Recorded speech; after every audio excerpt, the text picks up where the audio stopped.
মুক্তি পেয়ে বাড়ি ফিরলেন ১৯ পরিযায়ী শ্রমিক। আতঙ্ক এখনো স্পষ্ট চোখে মুখে। ৮ দিনের দীর্ঘ অপেক্ষার পর অবশেষে নিজের গ্রামে ফিরলেন মালদার হরিশ্চন্দ্রপুরের তালগাছির ১৯ জন পরিযায়ী শ্রমিক। বাংলা ভাষায় কথা বলার কারণে বাংলাদেশি সন্দেহে ওড়িশার কটকের মাহাঙ্গা থানার পুলিশ গত সপ্তাহের মঙ্গলবার রাতে তাদের আটক করে।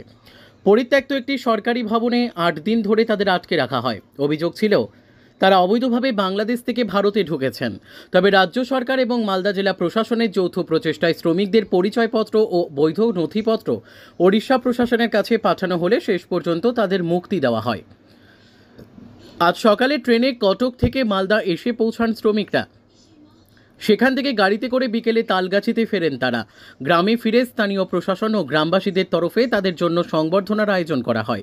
উপস্থিত ছিলেন রাজ্যের মন্ত্রী তথা স্থানীয় বিধায়ক তজমুল হোসেন, হরিশ্চন্দ্রপুর থানার আইসি মনোজিৎ সরকার এবং বিডিও তাপস পাল। ফিরে এলেও শ্রমিকদের চোখে মুখে এখনও আতঙ্কের ছাপ স্পষ্ট। তারা প্রশ্ন তুলেছেন, বৈধ নথি থাকা সত্ত্বেও যদি এই ধরনের হেনস্থার শিকার হতে হয়, তাহলে ভবিষ্যতে কিভাবে ভিন রাজ্যে কাজে যাবেন? এই ঘটনার তীব্র প্রতিক্রিয়া জানিয়ে মন্ত্রী তাজমুল হোসেন বলেন, বিষয়টি তিনি মুখ্যমন্ত্রীর দৃষ্টি আকর্ষণ করবেন এবং ভিন রাজ্যে বাংলার শ্রমিকরা যাতে এই ধরনের অন্যায় আচরণের শিকার না হন তা নিশ্চিত করতে রাজ্য প্রশাসনের সঙ্গে আলোচনা করবেন। ব্যুরো রিপোর্ট, আমাদের টিভি। কতজনকে আটকে ছিল? কেন কেন আটকে রাখা হয়েছিল? আপনারা কি বাংলা কথা বলেছিলেন? তারপরে উঠে নিয়ে চলে গেল পুলিশ সেখানকার। কোথায় গিয়েছিলেন কাজ করতে? কাজ করতে উড়িষ্যায়। উড়িষ্যার কোন জায়গায় গিয়েছিলেন? জয়পুর। কতদিন ধরে আপনাদের মাহাঙ্গা থানা। কতদিন ধরে আপনাদের আটকে রাখা হয়েছিল? 5 দিন 6 দিন। বাড়িতে কেউ কেউ হয়েছে আপনার?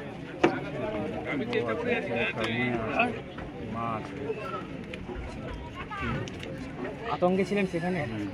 আপনাদের উপর কি কোনো মারধর বা অত্যাচার? আমাদের অত্যাচার করে। তারপর কিভাবে আপনাদের পরিবারের লোকরা পরে উঠে গেলাম যখন, তখন ওইটা আমরা বললাম যে আমরা কথা বলতে দেন বাড়িতে। তো বলছে কি এখানে কথা কহার নাই, তো আমি দেখছি। দেখার পরে তখন কিছুক্ষণ পর তখন বলছে কি আমরা দিচ্ছি, মানে অর্ডার পেলাম। আমি তো ঠিক আছে তাহলে আসেন। তখন বলছে কি 2 মিনিট করে কথা বলতে দেবো। আমরা 2 মিনিট কিন্তু হয়ে যাবে কথা, মানে খালি একটু বাড়িতে আমরা জানাবো। বাড়িতে ফোন করেছি? হ্যাঁ, ফোন করেছি। তখন কয়েছে কি, তখন বাড়িতে ফোন করে বললাম কি আমরা ভালো আছি, অসুবিধা নাই, খাওয়া দাওয়া সবই ভালো আছে। আমরা এখান থেকে বাংলা কথা বললে কি সেখানে বাংলার পরিযায়ী শ্রমিকদের আটকে দিচ্ছে? হ্যাঁ, আটকে দিচ্ছে। স্থানীয় জনপ্রতিনিধি এবং জেলা প্রশাসনের তৎপরতায় আপনাদের সারা পেলেন, কি বলবেন? তারপরে মানে শুক্রবার গেল, শনিবার গেল। শনিবারের দিন মোটামুটি বেলা 3টা হবে কি 4টা হবে, 3 টাইমে আমাদের কানে খবর এলো। ওইখানকার ইনচার্জ বলছে কি আপনাদের ওইখানকার মুনির কে হইলো আপনার?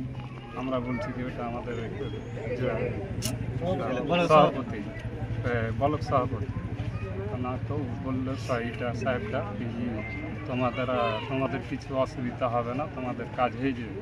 কালকে রোববার আছে, কালকে হবে না, সোমবারের দিন খারাপ ছুটি হয়ে যাবে। আপনাদের কোন দিন ছাড়া হয়েছে? মানে আমাদের সোমবারের দিন 6টার সময়। কি মনে হচ্ছে আরও বাইরে যাবেন, উড়িষ্যায় যাবেন, সেখানে কাজ করতে? হ্যাঁ, আমরা যেতে হবে তো, আমাদের পেট নেই, পেটের লিয়ে তো যেতে হবেই বাইরে। আমরা যদি বাইরে না যেতে যাই তো আমাদের এখানে রাজ্যতে মানে আমাদেরকে কাম দিতে হবে। রাজ্যে কাজ চাইছেন, কর্মসংস্থান কাজ আছে। কি নাম আপনার? কামাল হোসেন, বাড়ি তালগাছি।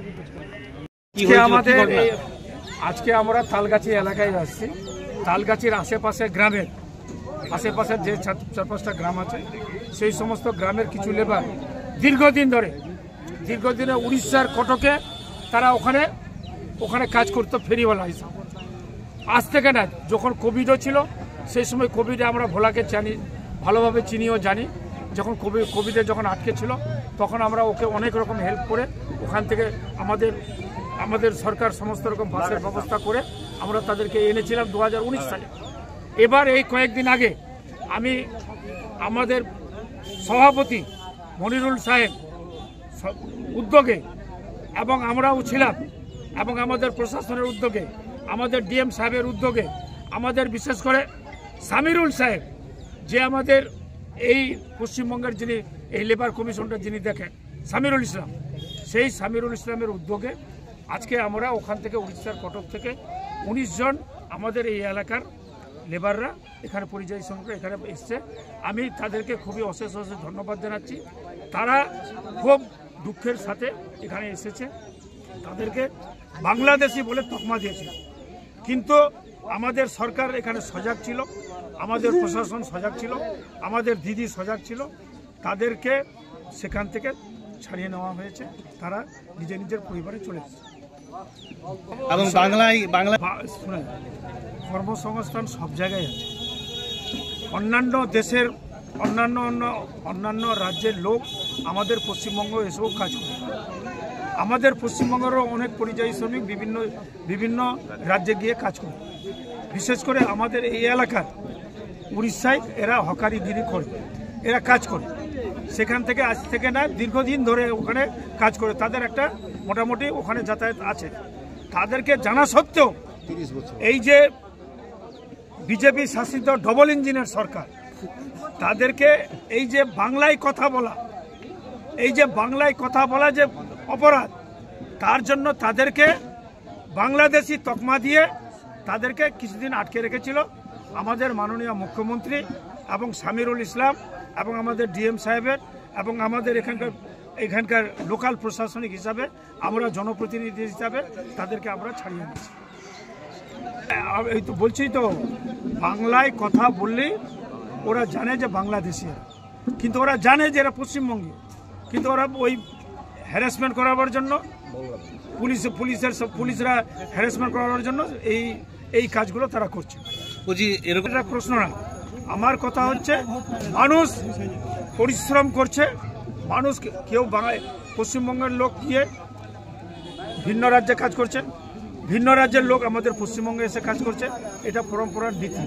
মানুষের স্বাধীনতা আছে, সেই স্বাধীনতা হিসাবে মানুষ যেখানে ইচ্ছা সেখানে কাজ করে। কিন্তু যেখানে যেখানে বিজেপি শাসিত রাজ্য, ডবল ইঞ্জিনের যেখানে রাজ্য, সেখানেই আমাদের এই বাংলায় কথা বলা অন্যায়। এটাই হচ্ছে আসল কথা। মানে বাংলা কথা বলে স্বাধীনতা থাকবে।